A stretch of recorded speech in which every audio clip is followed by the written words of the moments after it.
studying of evidences of evolution, it is understood to it is necessary to understood this diagram, this which shows the structure of ground level and the fossil found in that ground level. Okay, if we take this a typical portion of ground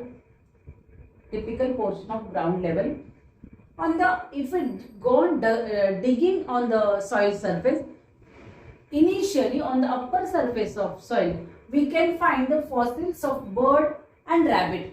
If we still go on digging inside, we can then in the next layer of soil or in the next layer of earth surface, we can find the fossils of snake. If we still go on digging inside, we can find the fossils of frog.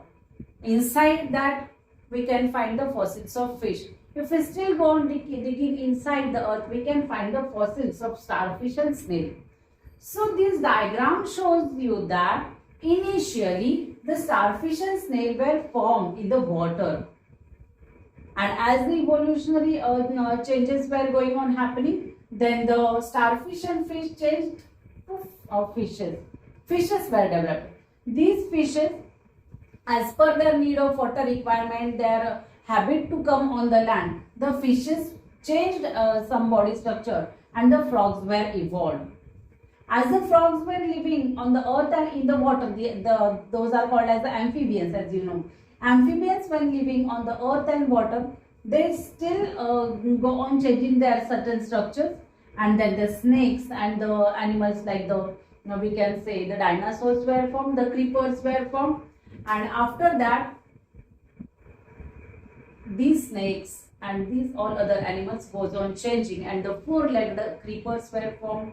Those creepers then give rise to four-legged walking animals, and finally the rabbits like animals were formed, and the birds like animals were formed, then the monkeys were formed, and then the human beings were formed. From starfish, snail, fish, frog, snake, rabbit to human being. This is the evolutionary process shown here. This diagram explains the structure of ground level and fossil. This diagram explains us that initially the invertebrates were formed on the earth, and from those invertebrates the reptiles were formed, and from those reptiles aves and mammals were formed. This is the evolution from invertebrates to reptiles to mammals to aves. This is the evolutionary process of human being. Okay, the bird and rabbit, that era is called as the Cenozoic era. The era when the snakes and the animals are found on the earth, those are called as the Mesozoic area. And the era when we can find the frog and fish and starfish under the ground, that era is called as the Paleozoic era.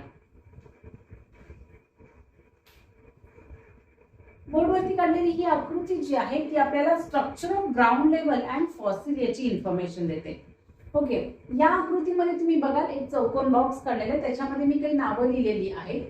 आपण नावांना खालीपासून अभ्यास करायला सुरुवात करूया.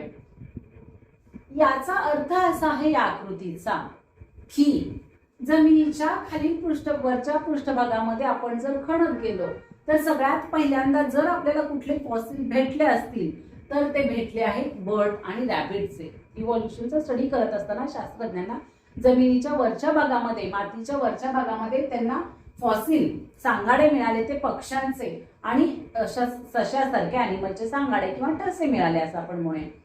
ते आणखीन शास्त्रज्ञ लोक आणखीन खोदत गेले तेव्हा त्यांना स्नेक्स किंवा आपले डायनासोर्स यांचे इम्प्रेशन्स मिळाले, यांचे फॉसिल मिळाले, यांचे ठसे मिळाले किंवा यांचे सांगाडे मिळाले. आणखीन आतमध्ये जमिनीच्या खणत गेल्यानंतर आपल्याला फ्रॉग किंवा मगर किंवा कासव यांच्यासारख्या अॅनिमलचे सांगाडे किंवा फॉसिल मिळाले. आणखीन आतमध्ये खोदत गेल्यानंतर आपल्याला माशांचे ठसे मिळाले, फिशेसचे ठसे किंवा फिशेसचे इम्प्रेशन्स मिळाले. आणखीन जमिनीमध्ये खोलवर खणत गेल्यानंतर स्टारफिश आणि स्नेल्सचे ठसे मिळाले. या आकृतीचा अर्थ, या सगळ्या एक्सप्लेनेशनचा अर्थ असा होतो की इव्होल्युशन होत असताना सर्वात पहिल्यांदा सजीवांची उत्पत्ती ही पाण्यात झाली. मग ते युनिसेल्युलर अॅनिमल्स होते, एकपेशीय सजीव होते. त्यांच्यापासून मल्टीसेल्युलर अॅनिमल्स म्हणजे अनेकपेशीय सजीव झाले. मग बॉडी स्ट्रक्चर कॉम्प्लेक्स होत गेलं, जसं मी तुम्हाला इव्होल्युशन मध्ये सांगितलेलं आहे. आणि त्याच्यानंतर स्टारफिश आणि स्नेल सारखे अॅनिमल्स खालच्या भागामध्ये दिसून येतात. याचा अर्थ सर्वात अगोदर उदय झाला होता. मग युनिसेल्युलर मल्टीसेल्युलर अॅनिमल्स नंतर उदय झाला होता तो स्टारफिश आणि फिश. यांच्या उदयानंतर साधारणपणे 100, 200, 500, 1000 वर्षानंतर फिश या अॅनिमल्सचा उगम झालेला आहे. फिशेस नंतर जसं की वातावरण बदलत गेलं, काही वेळेला जमिनीवरचं पाणी संपलं असेल, मग माशांना मरायची वेळ आली असेल, मग त्यांनी स्वतःच्या बॉडीमध्ये काही स्ट्रक्चर घडवले. त्याच्यानंतर ॲम्फिबियन उदयास आले, म्हणजे असे प्राणी जे जमिनीवर पण राहू शकतात, जे पाण्यात पण राहू शकतात, अशा प्राण्यांचा उगम झाला. जसं की इथे उदाहरण दिले की फिश माशांनंतर उगम झालेला आहे तो फ्रॉग, बेडकांचा. बेडूक म्हणा किंवा मगर म्हणा किंवा कासव म्हणा, इथे आपण ती उदाहरणं घेऊ शकतो.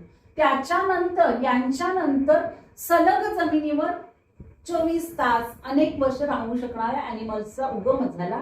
त्याचं उदाहरण म्हणून आपण इथे स्नेक म्हणूया किंवा चतुष्पाद असणारे परंतु वीक पाय असणारे पाली म्हणा, सरडे म्हणा किंवा आपले डायनासोर्स म्हणा, असं काही सरपटत जाणारे ज्यांचे पाय कमकुवत आहेत असे अॅनिमल्स उदयास आले. त्यांच्यानंतर पायांचा उपयोग करून जमिनीवर धावू शकणारे अॅनिमल्स उदयास आले किंवा उगम पावले, ज्याच्यामध्ये रॅबिटचं आपण उदाहरण देऊ. म्हणजे 4 पाय असणारे, चालू शकणारे, धावू शकणारे अॅनिमल्स उदयास आले. त्यांच्यानंतर बर्डचा उगम झालेला आहे. त्यांच्यानंतर माकड आणि त्यांच्यानंतर मानव, असं हे इव्होल्युशन ही जी डायग्राम आहे structure of ground level and fossil, आपल्याला ह्या प्राण्यांचा उगम कसा कसा होत गेला हे आपल्याला दाखवून देते. म्हणजे सगळ्यात पहिले जमिनीवर जन्मले ते हे, त्यांच्यानंतर हे, त्यांच्यानंतर हे, असं. ठीक आहे. मग हे जे अॅनिमल्स आहेत ते अपृष्ठवंशीय, म्हणजे ज्यांना पाठीचा कणा नाहीये ते अॅनिमल्स आहेत. ठीक आहे. त्यांना आपण इंग्रजीमध्ये इन्व्हर्टिब्रेट्स म्हणतो. म्हणजे सर्वात पहिल्यांदा उगम झाला तो इन्व्हर्टिब्रेट्सचा. त्यांच्यानंतर उगम झाला तो रेप्टाइल्सचा, जिथे पाठीचा कणा थोडाफार अस्तित्वात यायची वेळ होती. त्यांच्यानंतर उदयास आले ते आपले व्हर्टिब्रेट्स, ज्याच्यामध्ये एव्स, मॅमल्स हे सगळे अॅनिमल्स येतात. हा जो इरा आहे जिथे आपण एव्स आणि अॅनिमल्स फाइंड आउट करतो त्याला सिनोझोइक इरा म्हणतात. ज्या इरामध्ये आपण रेप्टाइल्सना शोधून काढलं त्याला आपण मेसोझोइक इरा म्हणतो. आणि ज्या इरामध्ये आपण या इन्व्हर्टिब्रेट्सला पाहिलं होतं किंवा शोध लागला होता त्या इराला पॅलानोझोइक इरा असं म्हणतोय. So students, now we will go to understand the next evidence of evolution, that is the connecting link. What is the meaning of connecting link? Some organisms share morphological characters of 2 groups and hence they are called as connecting links. Means there are certain animals which show the morphological character of the animal which were living before these animals, and they also shows the characters of the animals which were formed after these animals. Okay, so these middle line animals are called as the connecting links. The examples here are peripatus, duck-billed platypus and lungfish. Let me go in detail of these examples. आता आपण evidence of इव्होल्युशनच्या 5व्या पुराव्याकडे जाऊया, ज्याचं नाव आहे connecting link. Connecting link म्हणजे काय? Some organism share morphological characters of 2 groups and hence they are called as connecting links. काही organisms जे आहेत ते त्यांच्या पूर्वजांचे काही कॅरेक्टर्स दाखवतात आणि त्यांच्या वंशजांचे सुद्धा काही कॅरेक्टर्स दाखवतात. म्हणजे एकाच शरीरामध्ये त्यांच्या पूर्वीच्या अॅनिमलचे पण काही कॅरेक्टर दिसत असतात आपल्याला, आणि त्यांचे वंशज जे आहेत म्हणजे त्यांच्या नंतर जन्मलेले अॅनिमल्स आहेत त्यांचेही कॅरेक्टर्स आपल्याला ते दाखवत असतात. अशा अॅनिमल्सना जे 2 त्यांच्या पूर्वीच्या आणि नंतरच्या अॅनिमल्सचे जे सर्व काही कॅरेक्टर्स दाखवायचा, दोघांचेही कॅरेक्टर दाखवायचा प्रयत्न करतात, त्यांना आपण कनेक्टिंग लिंक असं म्हणतो. उदाहरणं इथे दिली आहेत, पेरिपॅटस, डक-बिल्ड प्लॅटिपस अँड लंगफिश. आपण या तिघांचंही डिटेलमध्ये स्टडी करूया. Now let me understood the one example, peripatus. The peripatus is the example of connecting link. Peripatus shows certain characters of arthropod animals also, and certain characters of annelid animals also. Actually, annelid animals were formed earlier, and from those arthropod animals were evolved. Okay, so annelid animals, the animals belonging to the group Annelida, shows the characters like segmented body, means they are having the body segmentation, they are having the thick cuticle on the body, and they are having the parapodia like organs. Okay, these are the characters, certain defined character of Annelida group. Okay, and the arthropoda group animals shows the animals like the tracheal respiration and open circulatory system. Example here is the cockroaches, we can say the example of arthropod. Okay, then peripatus is such an animal which shows the character of annelid also, and the same peripatus shows the character of arthropod also.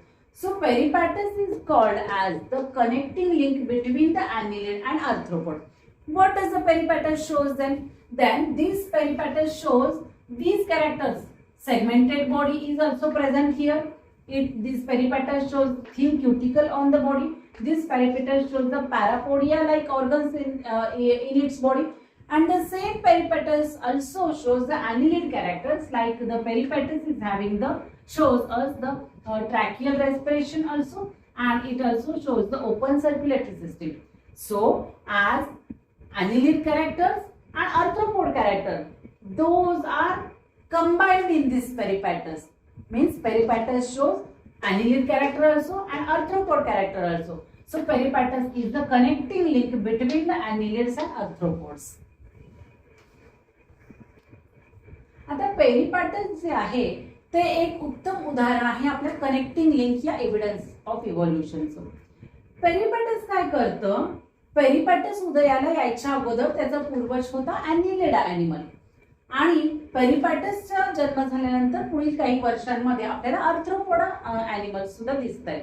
ठीक आहे, आता पेरिपाटस जो आहे त्याच्या शरीरामध्ये ॲनिलिडचे पण काही character दाखवतो, आर्थ्रोपोडचे पण काही कॅरेक्टर दाखवतो. म्हणून या पेरिपाटसला आपण ॲनिलिडा आणि आर्थ्रोपोडा या दोघाही ॲनिमल्सचं आपण कनेक्टिंग लिंक, त्या दोघांना जोडणारा असा हा ॲनिमल आहे असं आपण म्हणूया. म्हणजे काय की हा एकाच वेळेला एकाच शरीरामध्ये हे कॅरेक्टर आणि हे कॅरेक्टर दोघंही दाखवतो. ऍक्च्युली ॲनिलिड ॲनिमल्स जे आहेत त्यांची बॉडी सेगमेंटेड असते, त्यांच्या बॉडीवरती थिन क्युटिकल असतं, त्यांचे पॅरापोडिया म्हणजे अनेक पाय असणारे ॲनिमल्स आहेत हे ॲनिलिडा. ठीक आहे, त्याच वेळेला आर्थ्रोपोडाचे काही वेगळे कॅरेक्टर्स आहेत, जसं की आर्थ्रोपोडा दाखवतो ट्रॅकियल रेस्पिरेशन, आर्थ्रोपोडाचे ॲनिमल्स दाखवतात आपल्याला ओपन सर्क्युलेटरी सिस्टीम पण दाखवतात. परंतु पेरिपाटस हा असा ॲनिमल आहे जो आपल्याला सेगमेंटेड बॉडी पण दाखवतोय, जो थिन क्युटिकल पण दाखवतोय, पॅरापोडिया पण दाखवतोय, त्याच वेळेला म्हणजे ॲनिलिड कॅरेक्टर पण दाखवतोय, त्याच वेळेला तो ट्रॅकियल रेस्पिरेशन पण दाखवतोय आणि ओपन सर्क्युलेटरी सिस्टीम पण दाखवतोय. म्हणजे हा पेरिपाटस ॲनिलिड आणि आर्थ्रोपोड या दोघांचेही कॅरेक्टर दाखवत असल्यामुळे या पेरिपाटसला आपण ॲनिलिड आणि आर्थ्रोपोडचा कनेक्टिंग लिंक आहे असं म्हणू शकतो. Now let me see the second example of connecting link, that is the lungfish. Lungfish is the connecting link between the fish and the amphibian. Okay, fish shows the various characters, like it is having the fish is having the fish-like body. Okay, and the amphibia shows the respiration with lungs. Both these characters are present in lungfish. Means lungfish is showing the body like this fish. At the same time, lungfish is showing respiration with help of lungs like amphibians. So we can say that lungfish is the connecting link between the fish and the respiration. That means the amphibians were derived from fish. आता आपण दुसरं उदाहरण आपण connecting लिंकचं बघू शकतो, lungfish. Lungfish हे आपल्याला fish म्हणजे मासे याचे सुद्धा काही कॅरेक्टर त्याच्या शरीरामध्ये दाखवतात, आणि हेच लंगफिश जे आहे ते उभयचर वर्गीय प्राणी म्हणजेच ॲम्फिबियन कॅरेक्टर म्हणजे बेडकासारख्या प्राण्यांमध्ये दिसणारे काही कॅरेक्टर सुद्धा हे लंगफिश आपल्याला दाखवतं. ओके, फिश लंग फिश काय करतं, या फिश कॅरेक्टर दाखवतं, म्हणजे फिश माशांसारखं याचे शरीर रचना या लंग फिशची आहे. म्हणजे आपण त्याला मासा समजू शकतो बघण्यावरून, परंतु त्याच वेळेला हा लंग फिश काय करतो, बेडकासारखं किंवा ॲम्फिबियन किंवा उभयचर वर्गीय प्राण्यासारखं काय करतो, तो लंग्सच्या स्वरूपात रेस्पिरेशन करतोय. म्हणजे हा लंग फिश काय करतोय, फिशचेही कॅरेक्टर दाखवतोय, ॲम्फिबियनचेही कॅरेक्टर दाखवतोय. म्हणून हा लंग फिश काय आहे, हा फिश आणि ॲम्फिबियन यांचं कनेक्टिंग लिंक आहे. याच्यावरून आपल्याला असं लक्षात येतं की सर्व ॲम्फिबियन प्राणी जे आहेत ते सगळे जण उदयास आले आहेत ते फिश पासून. म्हणजे सगळ्यात पहिल्यांदा फिश उदयास आले, फिश पासून ॲम्फिबियन उदयास आले असा याचा अर्थ आहे. So now let me understood the third example of connecting link, that is the duck-billed platypus. Duck-billed platypus show the characters of reptilian animals also and the mammalian animals also. It shows both the characters like the mammalia and the characters like reptilia. Actually, reptilia, some reptilian characters are, the reptilia shows the scales on the body. They are having the scales on the body. And the reptilia lays the eggs like birds. Okay, they lays the eggs. And the mammalian animals shows the presence of hair on their body and presence of mammary glands on their body. Okay, but duck-billed platypus show both these characters in the same body. That is, duck-billed platypus show the scales on the body and it lays the eggs like the reptilia. Along with it shows the presence of hair and mammary glands on its body like the mammalia. So we can say that duck-billed platypus is the connecting link between the reptilia and the mammalia. In short, we can say that mammalia were derived from reptilia or mammalia are evolved from reptilia. Means first reptilia were evolved and after the 50 years or 100 years then the mammalia were evolved. आपण connecting लिंकचं तिसरं उदाहरण आता बघूया, duck billed प्लॅटिपस. हे duck billed प्लॅटिपस जे आहे ते connecting link आहे रेप्टिलिया सरपटणारे प्राणी आणि मॅमेलिया या ॲनिमल्स. ओके, ऍक्च्युली रेप्टिलिया सरपटणारे प्राणी जे आहेत ते त्यांच्या शरीरावरती आपल्याला खवले दिसून येतात, स्केल्स दिसून येतात त्यांच्या बॉडीवरती. ते एग्स ले करतात म्हणजे ते अंडी देतात, ते अंडज प्राणी आहेत. त्याचबरोबर मॅमेलियन कॅरेक्टर जे आहे ते असे आहेत की मॅमेलिया जे आहेत त्यांच्या शरीरावरती केस आहेत आणि त्यांच्या शरीरावरती त्यांच्या बालकांचं पोषण करण्यासाठी दूध ग्रंथी आहेत, म्हणजे ते त्यांच्या बाळांना दूध देऊन पोषण करू शकतात. ठीक आहे, परंतु हा डक-बिल्ड प्लॅटिपस जो आहे तो एकाच वेळेला आपल्याला रेप्टिलिया सारखे बॉडीवरती स्केल्सही दाखवतो, अंडीही घालतो, त्याच वेळेला तो मॅमेलिया सारखं त्याच्या शरीरावरती केसही दाखवतो आणि त्याच्या शरीरावरती आपल्याला मॅमरी ग्लँड्स पण दिसतात. म्हणून डक-बिल्ड प्लॅटिपस हे रेप्टिलिया आणि मॅमेलिया यांचं कनेक्टिंग लिंक आहे. याच्यावरून असं आपण म्हणू शकतो की रेप्टिलिया सर्वात प्रथम उदयास आले, त्याच्यानंतर मॅमेलिया उदयास आले किंवा मॅमेलिया हे रेप्टिलिया पासून उदयास आले असं आपण म्हणू शकतो.